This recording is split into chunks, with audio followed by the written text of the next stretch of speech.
Hey there, pioneers! In this video, I'm going to show you how to make advanced wiring kit in Subnautica 2. Now, the advanced wiring kit needs a single piece of wiring kit, one piece of gold, and another piece of sulfur.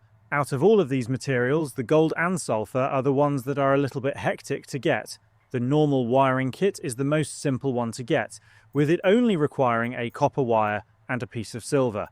Now, to find both the gold and sulfur, head towards east. We're going to be entering the hot biome, so make sure you have the heat adaptation to survive the scalding temperatures in this area. Once you've reached this point in the area where there are geothermal vents protruding out of the ground, then gold and sulfur should just be nearby.